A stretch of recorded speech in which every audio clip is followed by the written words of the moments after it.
Welcome back to the Fuel Your Legacy podcast. Each week, we expose the faulty foundational mindsets of the past and rebuild a newer, stronger foundation essential in creating your meaningful legacy. We've got a lot of work to do, so let's get started. As much as you like this podcast, I'm certain that you're going to love the book that I just released on Amazon, Fuel Your Legacy, The 9 Pillars to Build a Meaningful Legacy. I wrote this to share with you the experiences that I had while I was identifying my identity, how I began to create my meaningful legacy, and how you can create yours. You're going to find this book on Kindle, Amazon, and as always on my website, samknickerbocker.com. Welcome back to the Fuel Your Legacy client edition of the podcast. And today we have somebody who I've known, or rather she has known me all of my existence. Which is a long time, I feel like, but probably not as long as she feels like. So I'm 27, almost 28, I believe, last time we did the math. And this is my older sister, Nalihda. Nalihda is a virtual bookkeeping assistant. So she can make sure that you do everything that you don't want to do. It still gets done, and it looks like you did it. It's like a ghostwriter for your books. Financial books, which is awesome because she is fine not getting all of that credit as long as you keep talking about her so she can ghostwrite other people's books.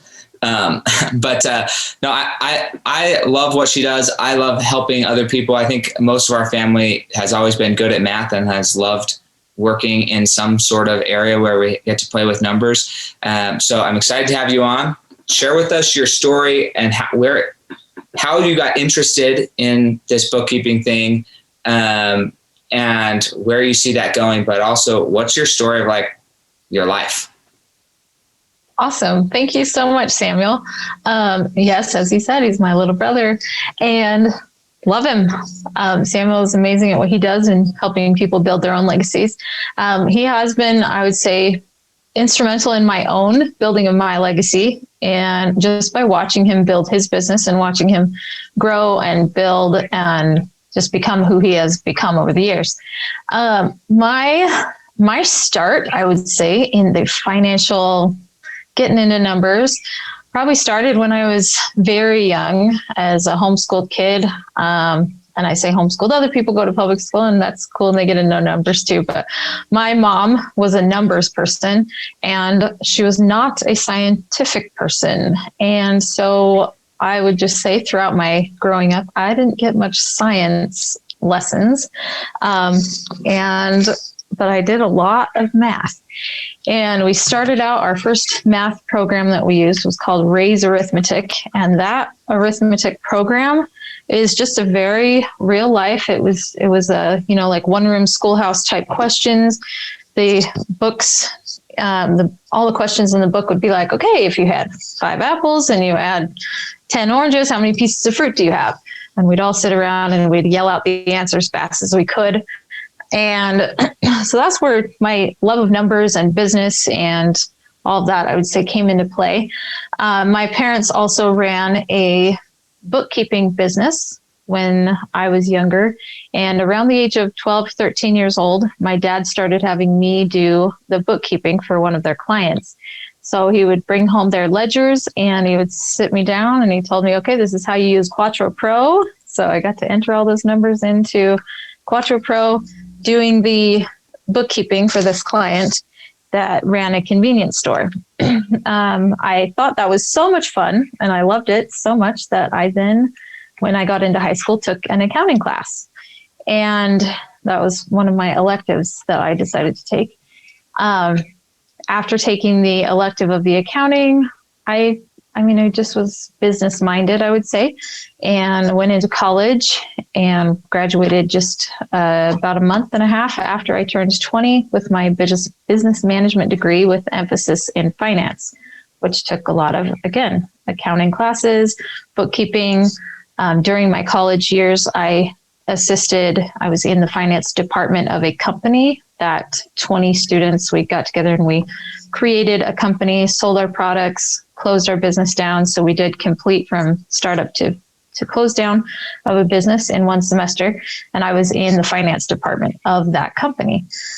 So fast forward through from there to now, 15 years later. And I would say we're going to go back a year. So 14 years later, last April, actually, it probably last November, really, a year ago, November. I was working a full-time job as a salesperson for a steel company, and I had just had my fourth child, and I was in the middle process of getting divorced.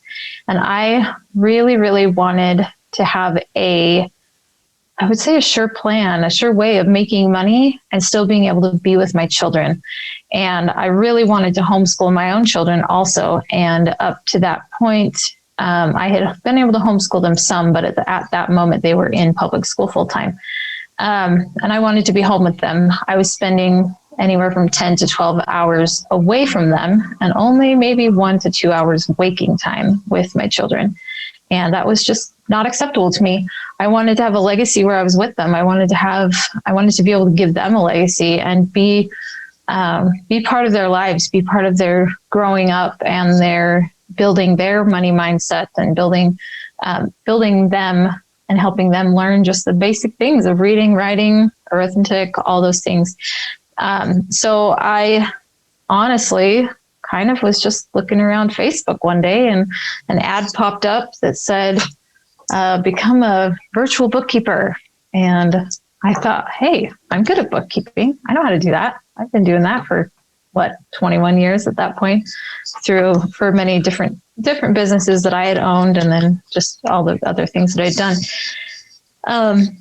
And so I called up my friend who was a CPA and I said, hey, Preston, it's like, do you think I could do this? Like, could I really run a business being a bookkeeper from home? And we chatted for probably about an hour. And by the end of that call, I was on it. I was like, I'm doing this. I'm going to become a virtual bookkeeper and it's going to replace my income plus more. Like, it's going to be amazing. And I'll be able to be home with my kids. So that was when I started looking for clients. And then April came. I was still working full time. April came. COVID had hit. My kids ended up getting sick, and my daycare provider said, nah, we're closing down for 2 months because we want to wait out this coronavirus, whatever. And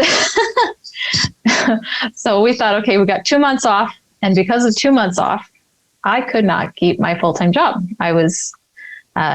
My divorce papers were filed 2 days before I got laid off from my full-time job. And I was the sole mama at home. I was the person in charge. So with no daycare, then I ended up losing my job. My job was, my company was amazing. They let me go in the most nice, amazing way possible. And I'm still grateful for how they let me go. I was so grateful for that. And then I started in on bookkeeping. I got my first client and I have become a full-time virtual bookkeeping professional, doing monthly bookkeeping for people. And then I do also cleanup work, cleaning up their books for, years at a time, which is actually a big part of my business right now, is helping people clean up 2020, get it ready for taxes. And then also coming into January is 1099 season like nobody's business. So we're preparing people's 1099s and getting that all done for the deadline on January. Well, it's normally January 31st, but because January 31st is a weekend, we have till February 1st this year. Woohoo! So everybody gets an extra day. So that's how I got to where I'm now building my legacy. I am homeschooling my children, living the dream. I'm getting to homeschool half the day, and then the other half the day I'm working doing my bookkeeping. And this last month, I am just pleased to say that December ended with replacing my income that I was making at my full-time job a year ago. So that's awesome. That's where it starts, is replacing your income and then replacing everything else. Mm-hmm. Yeah. Government's income. No, I'm just kidding. Love the government, even when they make more money. Whether it's good or not. So, Raise Arithmetic, who has those books now? I think they went to Heidi. Either Heidi has, I think Heidi has them actually. Yep. Either Heidi or Gabe, but I think Heidi has them. So when I did go to school, because I did go to public school for a little bit, I always got I don't know if in trouble is the right word, but most of what they teach you in school is that you have to show your work. And my parents tried to teach us that, but raise arithmetic doesn't really, because as you said, it's more real world application. So the showing in the work of raise arithmetic is like if you actually had 6 oranges and 5 apples, like that's you showing your work. I don't need to write this on a piece of paper. There's 6 oranges, 5 apples, 11 pieces of fruit. But I love that. The funny thing about raise arithmetic, when we were, so we used for part of our, so for those listening, you have to understand a little bit of family structure. And that is that in our family, there's probably, I think if we got really granular, 4 families, maybe 5. But there's 11 kids and my parents. So there's my parents, and then there's one family which is Joseph, John, Michelle, Joseph, and Nalihda. That's one family. Then there's another family that's Joseph. Sorry, John, I say Joseph first because I lived with him the longest. He's the second oldest. So John, Michelle, Joseph, Nalihda, Rex, and Jarna, that's another family. And where I say families is because they have, like, when you have different life experiences, or we were watching a show, Charlotte and I were watching a show the other day, and I was reminded of this, something that my mom taught me, our mom taught me, and that is that crisis creates connection. So when you have certain crises happen with a certain group of people, that bonds a certain group of people together. And then there's other experiences that bond other groups of people together, which is fine. And then there's Rex, Jarna, Gabe, Samuel, Danita family. So that's 3 families. And then I left home when I was 14. I don't know. How old was I when you left? I was 17. So you were 9, I think. I think I was 9. Yeah, I was 16, 17. When we moved to Idaho, John Michelle didn't really come. He kind of came, but he was working in Jerome, so he was always gone. Joseph stayed in Utah. You went straight to college. And I stayed in Utah, and then I went to Idaho for about 6 to 8 months. But Joseph and I were in Idaho for 6 to 8 months. And then we all went on mission. Like, I went to school, John, Michelle, and Joseph both went on missions, and we moved out all within, I would say, 8 to 10 months. Joseph, John, Michelle, and I moved out, and we were gone. It was all really tight. So basically, that's a separate family when we moved. And then when I turned 14, I moved in with Joseph for the most part, like over summers. So I was still there during parts of the school year. But because I left home, then there's the other family, which is Danita, Afton, Heidi, and Shane. Then right around this time, there was some additional things, impacts of family choices. And so then there's the other family that is like Shane, Afton, Heidi, Shane. That's like the real core family, bottom family. So there's at least 4 or 5 families in my mind inside of our 11 kids. And that just happens because there's 20 years, 18 years, I think 18 years difference. 19. There's 19 from 19, oldest to youngest. I don't even know. There's so many, but there's a lot. So that just happened. So when I was using raise arithmetic, a little backstory there, but we were in Idaho, and I remember going down to the bank because there was stuff that my mom didn't know the answer to. So we went down to the bank, US Bank, with Gabe, myself, and mommy, and we went down to ask the banker if he could solve this equation. And he had no idea what was going on, and we ended up teaching him how to do math. So that being said, when it came to going to school, I still was not the best at school math because their math is less practical and more cerebral. But anyways, I love those books. So I didn't know that mommy and daddy had a bookkeeping business per se. Yeah, I think they only had, I don't think they had very many clients, but both mommy and daddy were both trained bookkeepers. Like, they both had gone to college to become bookkeepers. Whatever it was, the construction company. Yeah, Culp Construction. She was the controller, it's a level above a bookkeeper. So she was the controller at Colt Construction. And when Daddy was working, he was working at what is it called? They build cabinets. He was building at a cabinet. Wow. He was working at a cabinet building company for a little while. I don't remember how long, but he was the bookkeeper there trying to clean up their bookkeeping mess that they had at their company. So here's the funny thing about bookkeeping is it's always a mess. Even if it's orderly, it can still be a mess really quickly. It's like one week off of knowing where your books are, it's a mess.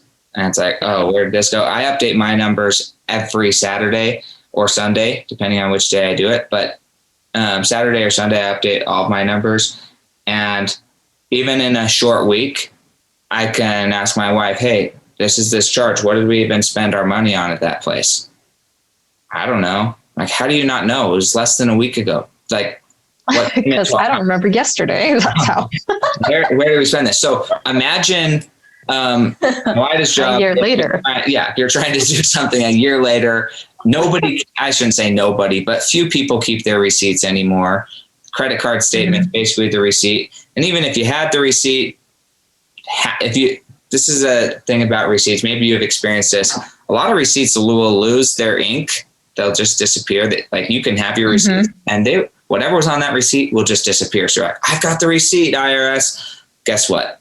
Nobody can read the receipt. So we're not going to do like forensic and go in all the light control to find out whether you spent it. We're going to say, nope, you can't prove it. So important to keep your receipts. Where did you learn though to tell us a story of where you believe you learned to really work hard, and once you set your mind to something, make sure it happened?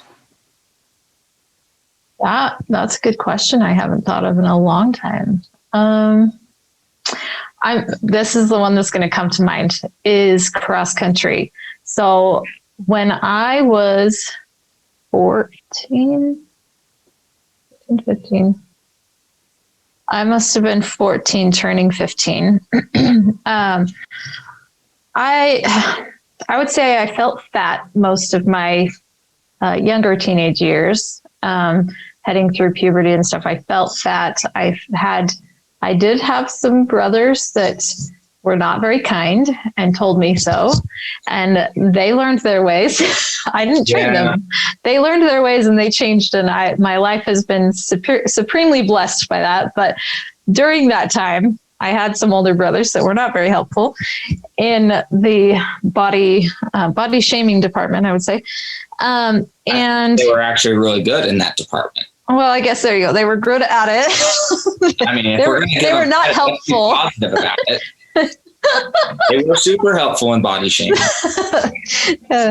Yes. There we go. So, I had not good messages. Wasn't even a word back then. So I know, right? It wasn't. Just to be clear, they were just teenage boys. They were teenage boys, and I was their younger sister. And so we had a family friend that had started teaching us how to ballroom dance.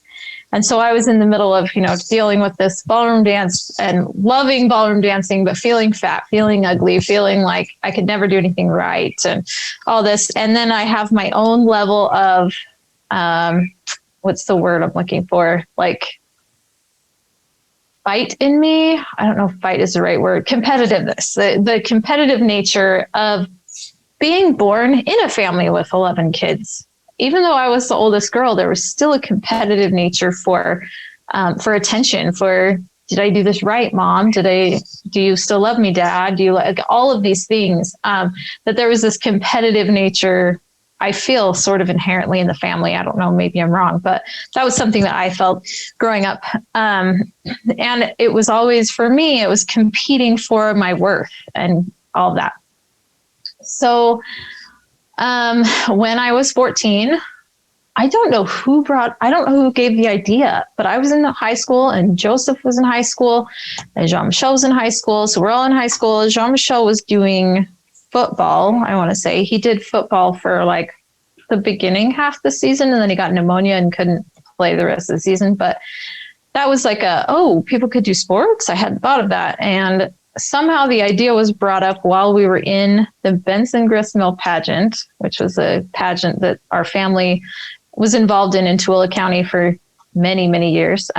So we're in the pageant, and we go home from pageant one night from performances, and Joseph or someone mentioned that he was going to do cross country.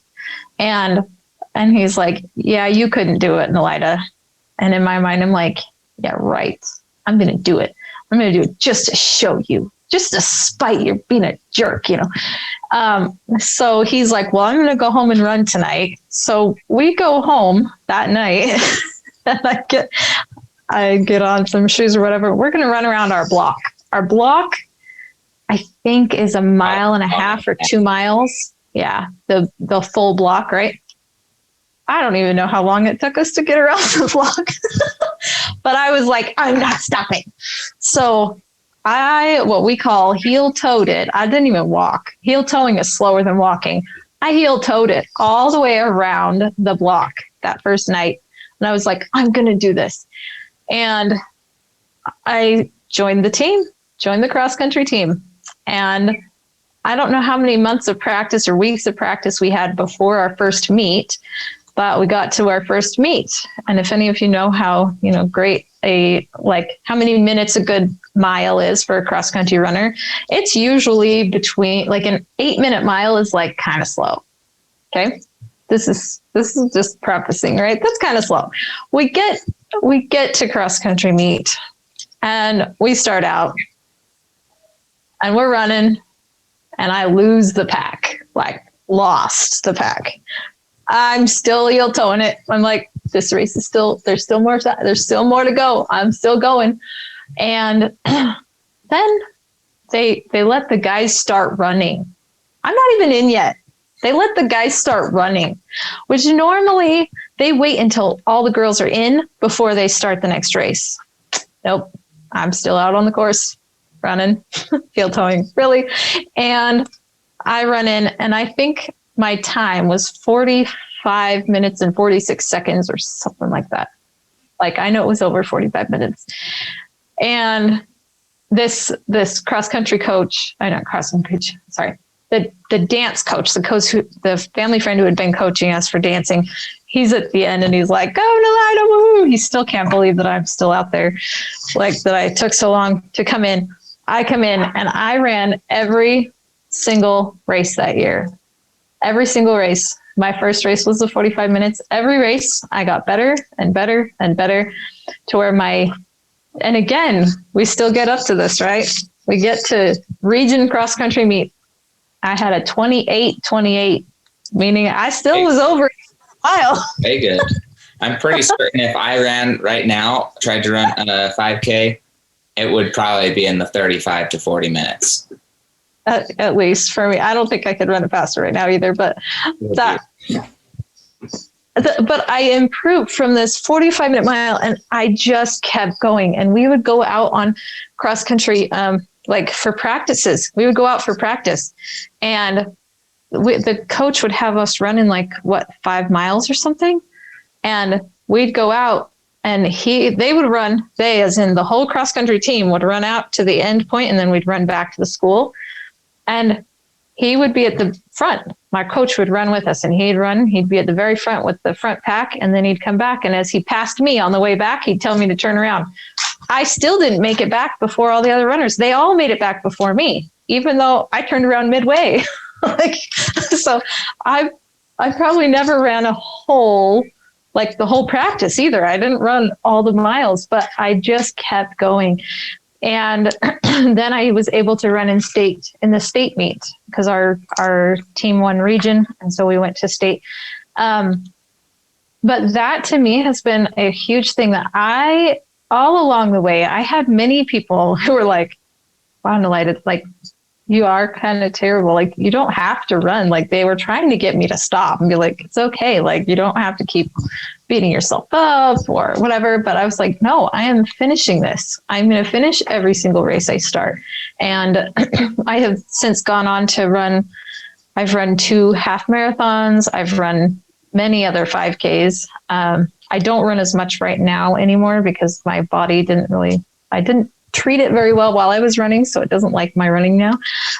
But that's somewhere where I think that that's one of the main stories that comes in. And a lot of people regard that as my tenacity, that so tenacious. And I'm like, oh, okay. I like that word.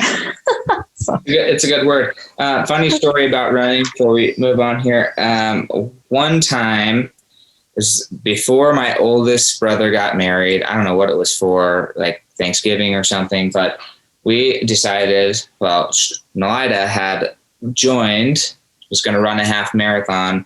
And while she was warming up, I don't know how old I was. I was probably 12 years old. Well, I had to have been. I was 18. You were older than 18. 19. I had to have been older than 18. You were already at college.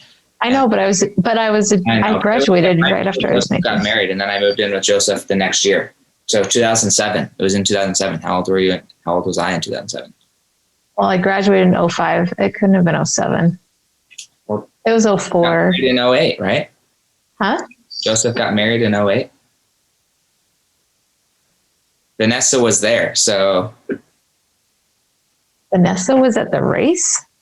In Idaho? Oh, that was the race that I came back that I was going to run with Dennis. So I was dating a guy. I was living in Chicago. So you're right. It was the end of 2006, actually. The end of 2006. Whenever it was, I would have been 13 then, almost 14. And she pulled her muscle or something before. And I was like, oh, I'll run it then. So I decided to run it. And if you're not a runner, that's fine. Don't ever start. If you, I'm just kidding. If you want to, yeah, you're so funny. But I ran. Just don't run a half marathon as your first race. Yeah. Well, so I ran that as my first race, and not only that, but I ran the whole race in like nice dress Skechers shoes because that's what I had on. And I didn't know there was such a thing as different running shoes. And that pretty much started my hatred for running. So you love it. It was my hatred. I did run cross country in high school because I like girls a lot. And there were cuter girls in cross country than. Country. So anyways, that's neither here nor there. But so when it comes to bookkeeping, why would somebody, it's just a funny story that I'll never forget. And and it's so funny because I totally forgot that you had taken my place in that race. Yeah. Natalie totally forgot Crab was kind enough to run most of it with me. I'm sure she could have got a much better time if she wasn't making sure I didn't die on the side of this road somewhere 10 miles in. Anyways, that was terrible. I hated it. Still do. Okay. So, but why choose you? If somebody's going to first go into more detail about why is it important to one, have somebody else. Well, let's do it in segments. Why is it important to do bookkeeping regardless of who you are, whether you have a business, whether you're just a family, why is bookkeeping an essential part of operation in, we'll say America, but I think it's important everywhere in the world when you're dealing with assets, whether that's money or grain or cows or sheep or wool or whatever it is, fruit. When you're dealing with something, why is it important to have some form of record keeping that you can go back multiple years and say, okay, this is what the past is. This is where we're at now. Why is that an important process in life? Because that accounting can happen about emotions, relationships. It's a certain form of believing about the world that it's worth documenting. So why? Mm-hmm. I mean, I almost feel like you just answered your own question, but because it is worth documenting. The biggest thing for me is you can make better choices if you know what your past has been, what your present is and where you want to go. So if you, in the bookkeeping process, the accounting process, the and the in and of itself having that bookkeeping done is so that you can make those decisions, informed decisions. If you have never kept track of where you've been, where you are now, and where you want to go, or even just where you've been and where you are now, how are you going to know where you want to go and how you're going to get there, or how you're not going to get there? There's pieces of information that you learn when you do your bookkeeping. Let's say you've learned over the years by tracking this information that you don't make money when you sell item A, but you make a lot of money when you sell item B. So if you see that historical pattern, then in your present, you can look again and say, is this pattern still proving? Am I still making more on item B than item A? If I want to make more money, if that's my main objective, then I'm going to make changes in my future business to where I am going to make it even easier, even more like just easier, more possible, more marketing toward it. I'm going to sell more of item B. That's just what I'm going to have my business do. If there's other things that come into play, let's say that item A, maybe you don't make your money there, but that's your love. That's the passion that even gives you any oomph to sell item B. Then you know you're going to use your story with item A to sell item B. And you're going to use that information. You're going to use and capitalize on what you have. But if you've never tracked that, you don't know. You have no clue where you are. You don't know whether you have money coming in or whether you don't. You don't know whether that emotional situation, if you're tracking your emotions, you don't know if, this thought process brings you happy emotions or if it brings you sad emotions, if you've never tracked it and you've never paid attention to it. So that is, to me, is why it's essential to have that bookkeeping, is so that you know where you've been. And in the case, the other reason why it's essential in business is that they're legality wise. I mean, legally, you have to know what is going on in your business financially when the IRS comes knocking and says, give me your information. If you don't have information to give, then they're going to pick and put together whatever information they want to. And if you have no reason or way, or you don't have those receipts, or you don't have whatever information, they have enough tracking of bank accounts and other things that they can pretty much guesstimate how much you actually make. And they can say, well, we think you make this much. And so on the legality side, on the side of, legal, and whether you want to deal with going through an audit, if you get audited, if you don't have that bookkeeping information to just hand over and say, this is what we've kept track of, this is why, then sadly, in this world, you are guilty until proven not guilty. So crazy, huh? So how often do you keep a journal, just a regular life journal? That, I'll be honest, has been something that I need to bring back into my life. I did keep a journal from when I was 12 years old until when I got married, and I kept it pretty religiously. Like, I almost couldn't even go to sleep without writing in my journal and reading my scriptures. That's how I was, how much it was. And I have shelves of journals from that time period in my life. And then I got married and I had trouble from the get-go, I would say. And I didn't write in my journal. I didn't want to think about all those negative things. I didn't really want them written down. I also didn't feel mentally that I had this capacity to sit down and write, which is not an excuse. I mean, I shouldn't say it's not. It is an excuse. I could have, or if we're going to should on people, should have, so that I could look back and say, oh, well, this is during this time frame. These are the thoughts that I was going through. And I could see more of that, have more evidence, I would say. It's evidence of this is what you went through. This is what you did. This is your life story, what happened. And you could see the good things, the bad things, and be able to see, like in the accounting equation, you have your assets equal your liabilities and your equity. You could see if you're writing in a journal about your positive and your negatives, you could see, okay, well, these positives are my equity in my life. They're equity in my family, and your liabilities of all your negatives. That if you're having them outweigh things, that, I mean, they're still all your assets. That it still equals out. What in the end, what is it that you have? So, yeah, I just wonder how much that would. Nobody knows the future, guys. Nobody knows the future. And I am in a similar boat. So there's part of me asking this for that. I started when I was like 8 or 9 years old, was really good till probably the first year of my marriage. I did it. Second year, I didn't. Third year, I set a goal. I journaled every day for a year again. And then I fell off the bandwagon again. But because you never know the future, and because you're in a certain situation, familial wise, relationship wise, how much value will you not have because you didn't journal? Whereas if you would have journaled and just done it, how much value would you have? So to make for moving forward in the right direction, I think this is the biggest area, because we all have these situations in our lives.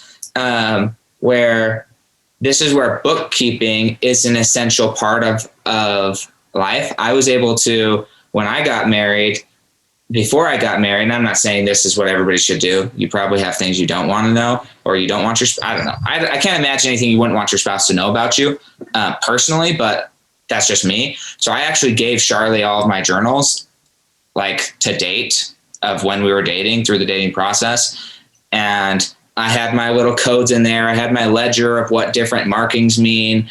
I have my own symbol for about, because about is a long word to write sometimes. So I have my own symbol for about in my journals. But things like that. So she was able to read my whole childhood from 8 years old to adulthood and see all the crap that I got up to, all my thoughts, all of my things that were maybe not the wisest choices, everything. So this is what leads to the other thing, though. So in bookkeeping, this is why I'm bringing this up, okay, Nalihda. This will come around, because I think this is really what I think bookkeeping has helped me do the most, and that is that there's an idea in accounting, and to a degree, I understand why they say it that way, but I'm going to change some verbology here because I think it's beneficial. So there's an idea that there's such thing as a liability. Mm-hmm. And that could be emotionally, that could be physically, that could be financially. I mean, it could be anything. There's an idea of a liability. And when you're emotionally dealing with a liability, then what would you say that the feeling of a liability is? Whether doesn't matter what type, emotional, physical, financial, right? Because when you have an emotional liability because of a relationship issue, and you have a financial liability that you can't satisfy, would you say the feelings are pretty similar? Yeah, I would say in my experience, they're negative. Pretty much the same. Yeah. They're the same. So that's why this is what I love about legacy coaching is I operate, my mind operates in money. And so I read people's money to find out what's going on in their emotional life. Mm-hmm. Okay. So this is where this is coming from. If you believe in liabilities, then you are subjecting yourself to negative feelings. If you choose to believe in liabilities.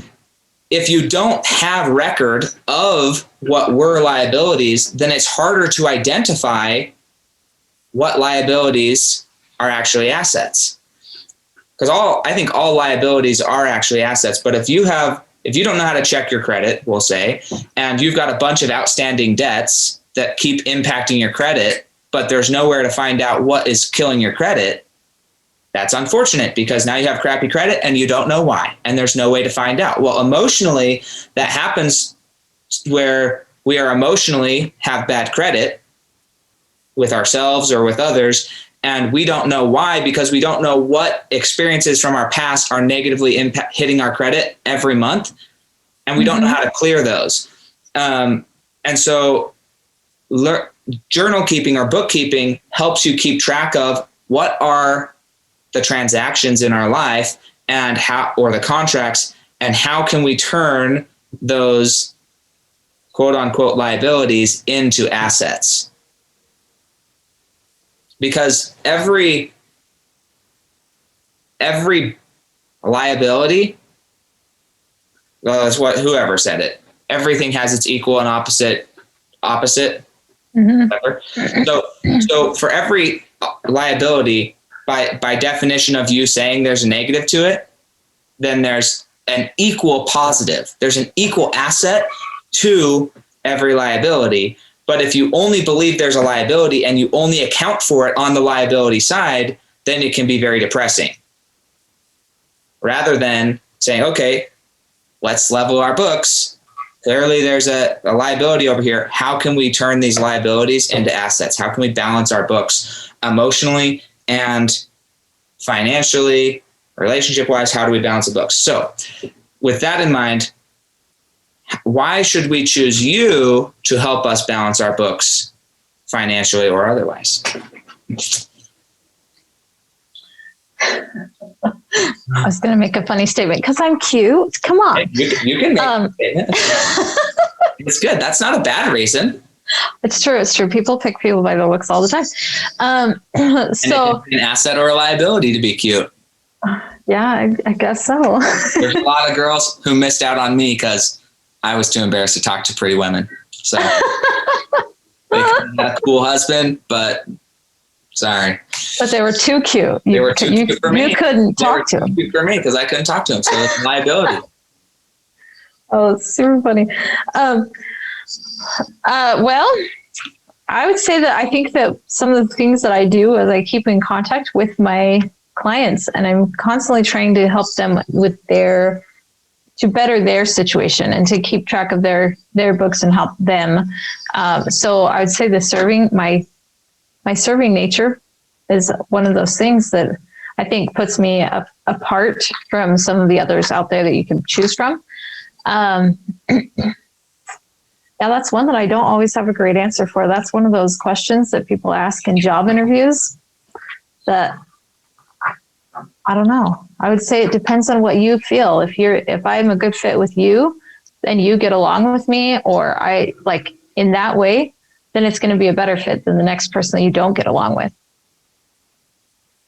That's true. That's true. Well, I invite you to find more about that.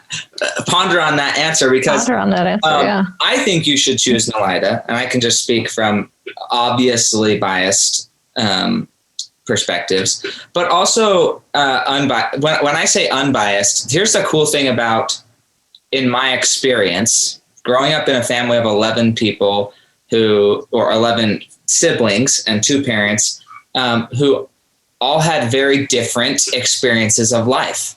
I mean, we all, because of our different family nature, because of the structure of the home, religious structure, political structure, I mean, everything changed. So to paint a picture here, and this is not to say anything bad about anybody in my family. I love all of them, respect all of them, and I'm grateful for everybody. Specifically my parents, I love and respect them deeply for everything. That being said, when I was growing up, and it was worse with you from my understanding of the stories I hear, but when I was growing up, my mother, at least, I don't feel like Dad was ever very vocal about it, so I don't know what his beliefs were, but my mom for sure deeply disliked or distrust, I don't know which one was more, the political sector, public schools, even aspects of the church that we belong to. I mean, there were certain things that just didn't jive with her personality, with who she was inside of her soul. And so there was a lot of animosity towards these institutions. Well, and ways of being and behavior and what was right and what was wrong. And there was these stories that she lived her life by. And she, kind of going through when I was going through high school, she was beginning the transition outwardly. She was outwardly transitioning. But by the time Heidi, Shane, Afton were there, she was fully like working at the public school. All the kids were in public school if they wanted to be. I mean, it went from the complete opposites, from cutting the TV cord and keeping the key with her, like keeping the little cord with her, to there's big screens in every room of the house, a projector, and she loves watching TV and movies of all types. Just like you could not have had a more polar opposite of experience inside of our family. I don't think so. Like abuse to no abuse. And I mean, just like the whole thing was just so polar that it was an interesting thing. I mean, it's an interesting experience. So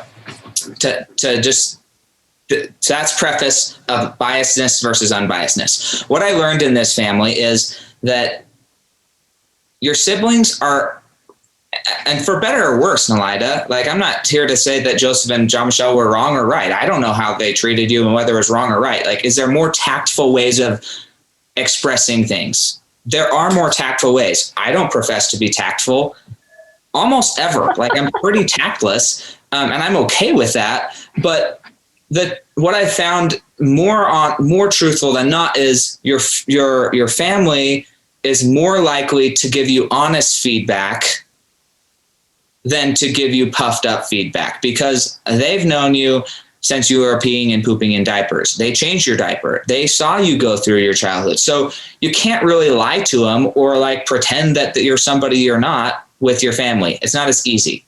Like I know multiple people, like, anyways, it's just not as easy. So on the one hand, it's biased because I love you and I want you to be successful. On the other hand, I wouldn't talk about like what you can do if I didn't believe it, because frankly, I don't love you enough to tell you something that's not true in my eyes. Or you love me enough to not. Yeah, I love you enough not to disrespect you enough to tell you something I don't believe is true. So, but here's the reasons why I think Nalihda could be a good fit for you when it comes to bookkeeping. And this is in your own personal books. Maybe you don't run a business. You just run a household. Like if you're a mom and you've got 3 or 4 kids, you basically could run a small company. You are running a small company. Like to pretend you're not is a fallacy on a big degree. Anybody who looks at a stay-at-home mom who's been out of work for 15 years and then she wants to go get a job and like, oh, what have you done for the last 15 years? How about you just go be a dad for 15 years? Okay. Or go be a mom. Like the reality is it's a big job. So understanding different circumstances, understanding that some things you might not think your books look that great, and she could help give you perspective on what is good and what is, when I say good, what great books look like and what some books in a shambles look like. But also she understands the process of how to get them from point A to point B, which is crucial. But and this is personal knowledge-ish, but she knows what it's like, how to manage a really lean family or company. And like, hey, what's really necessary? What's all the fluff that you're just playing around with? And it's okay to have fluff. It's not necessarily a bad thing. But if you want to increase your income, let's say, or increase the profitability of your company, then you need somebody who understands what's necessary and what's not necessary. Because a lot of people think that to increase their income to their family, they actually have to increase their income. When in reality, most people just need to cut out the crap and they could get themselves an extra $5,000 to $10,000 a year income. Yeah. Mm-hmm. Just by doing what they're doing. So I think that is a quality that not everybody has. Not everybody has, because not everybody grew up with their parents as Pizza Hut drivers. That's what when I was growing up, my parents were Pizza Hut drivers. So, and then my dad eventually got something else. But like knowing somebody who's been able to operate their own personal budget with scanty finances, who grew up in a family with scanty finances, but also has worked with companies managing millions of dollars, right? Millions, yeah. So having somebody who understands both sides of that spectrum, I think couldn't be more valuable, especially right now when we're going through COVID and you have to decide, hey, what's essential, what's not essential? Yeah, the government can deem something essential, but that doesn't mean it's essential for your business. So what's going to be essential for your business for you to get to where you need to go? So that's why I think Nalihda would be a great fit for you, because she understands those things. And all of those liabilities of crappy life or could be better life are actually some of your biggest assets when you go to sell yourself. Not on the corner. Don't do that. I mean, if you want to, whatever. But, Thank you. hey, whatever works. I was talking to anyways, I have clients who do some things to make money, and I think it's funny, and they make great money. So it's like, hey, if you're chill doing whatever, there's nothing wrong with it. Mostly when I hear about it, I'm like, you mean for just doing that little thing, I could make that much money too? It's tempting sometimes. I'm just saying, nobody has to ever see your face, and nobody know the difference without a face. So, oh my goodness. I know, but it's just real, man. Like, it's crazy what people pay for. But so how do they get a hold of you if they actually did want to have you do a consultation? Look at, like, what does the process look like from beginning to working with you? What's the intake process? How does that look if they were actually interested in moving forward? If they're actually interested in moving forward and just having a consultation with me, I do free bookkeeping consultations. So if they'd like just a free consultation with me, I can just sit down, look at their books, and give them any pointers that I see right off the bat that are like, okay, these are things you could do to make things better in your books. I also have a what I call a freemium. I have created a spreadsheet that's just a very basic bookkeeping spreadsheet that they can just take their bank information, drop it into the spreadsheet, give it its classify each of the transactions, and it will spit out an income statement for them. So if anyone's interested in that, you can contact me through either my email, which is nalihdas.bookkeeping@gmail.com. You have to spell Nalihdas, because if they're driving in a car or something, let's be honest, they're going to write it down. I still have to spell out your name, like say it out loud if I want to spell it right. So, and I'm your brother for 27 years. So like, got to spell this thing out. It's true. Okay. And because this is a podcast and not something I can type something in, we'll do that. So Nalihdas is NALIHDASBOOKKEPING@gmail.com.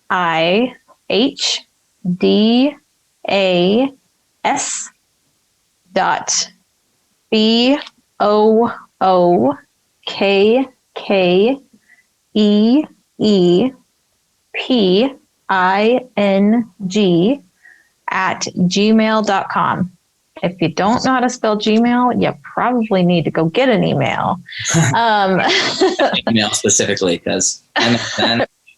Right? That oh my goodness. If you have an MSN or a Yahoo or an AOL, It's been a while. Love and respect you. We want to hear your stories because you probably have a lot of them. Yes. But yeah, anyways, yeah. So that's the best way to get a hold of me email wise. If you want to give me a call, my business phone number is 801-448-6487. So you can give that phone number a call, and I work between noon and 5 each day, Monday through Friday. So those are the best times to call me. I will give you a call back if you do leave a message though. And also Facebook. Facebook right now is my biggest social media. I'm still trying to get into LinkedIn better. I'm not very LinkedIn yet. Ha ha ha. Still learning the ropes of that. But on Facebook, just look up Nalihda Cardinelle. And if you don't know how to spell Knickerbocker, or that's fun too. Or Cardinelle, I could spell the whole thing out. We have letters going on forever. You should change that, Nalihda. Just I should change that. More simpler. Yeah. But if you just look up Nalihda, you're only going to find me. Because there's only one Nalihda. So if you spell my name, Nalihda, into Facebook, I don't think anyone else is going to come up. And if you do find someone else named Nalihda, please let me know, because I would love to meet them. I am the only one I know of. Perfect. What's your, that will get you your website? My website is not quite up yet. So still working on it. yeah, still working on that. Once that's really up, then I will give that out. But right now it just says something like shine the lights on your books, and that's it. So it's not really good contact way for me yet. Well, I'll help you change that because we need to. Okay. Yeah, that's really I know. cool. You can go to Nalihda. What is it? Nalihda'sBookkeeping.com. What did we buy? We bought you. I know we bought it. I think it is Nalihda'sBookkeeping.com. And then if you go on Google My Business, it will bring you to a Google My Business site or whatever that has a website linked to it also. I just haven't done anything with that either because I'm still learning the ropes of this stuff. I do the bookkeeping. I'm not the internet person. But that's how you. I know. So I need to do that. Yeah, from your stress of keeping your finances in order, you own your own. Say that one more time.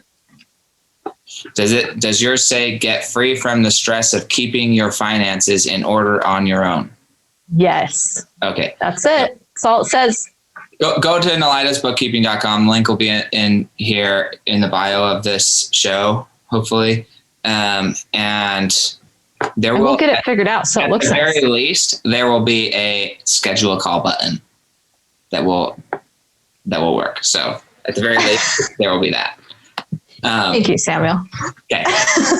This is, I don't like letting people not have communication. So it's so easy to create websites. If you don't, this is a shameless plug for Google. I wish I got paid for this, but I don't. But Google websites or Google domains, if you go get a Google domain, then it costs $12 a year. It's the cheapest hosting I've ever found.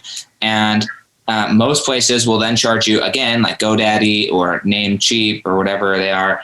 Cheapo Names, I think is what it's called. But they will charge you on top of that to host a website.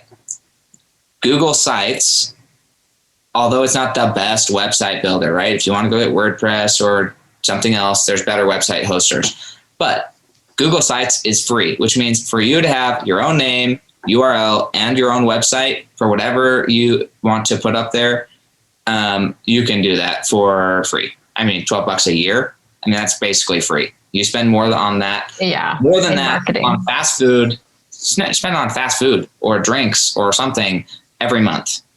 I promise you there's $12 a month that you don't even know where you spend it, that you're spending it. So you could go have a presence. And then what's cool is when people Google you, your website shows up, which is super valuable because especially with a name like Nalihda, you want that to come up. So anyways, okay. The next part is actually the last part, but we have to pretend that you died. Okay. Yes. And that you've died and your great grandchildren are sitting around the kitchen table discussing what your life meant and really what legacy you built. What do you want them to be saying about you 6 generations from now? I would say the some of the main things would be that I would say that I had a strong relationship with Heavenly Father, with my higher power, and that I was in close contact with that higher power often to build my family, my business, my legacy from that point on. I would say also that I would like it if they said things like, we're so glad that the funds that she grew with her business and all that were able to help us earn degrees, earn more money, be in helping them learn to invest, creating programs that they can use in their lives that they're able to say, hey, my grandma made this 6 generations back and we're still using it today. That it's timeless, I would say, in its usability, but also in the information. Just like I would say bookkeeping in and of itself is timeless. It's been going on since they decided that there was money, but since they decided there was journals, I would say since the beginning of time, there's been a keeping of records that has gone from every generation to generation. So love it. I think that bookkeeping in every aspect of your life is essential. It's one of the reasons I was happy to have Nalihda on here, not just because she's my sister, because there's 11 siblings and you're the only one. I'm the only one. I'm the only one. That's like most wonderful thing about Tiggers is that she's one. Yes. Right? All right. That is where my mind went. At least we're on the same page there. But yeah, it's not because I don't want any other of my family members on here, but I think that having a position where you have something, a legacy that you've dialed in on and that you want to build and that could really benefit the world. Bookkeeping, I think, is a crucial one in life for us to really advance and grow.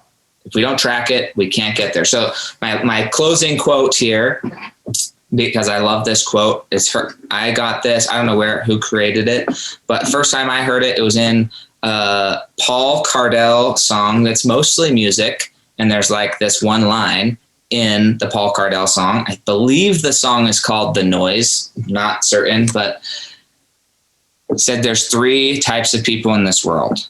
The ones who make things happen, the ones who watch things happen, and the ones that say, what happened?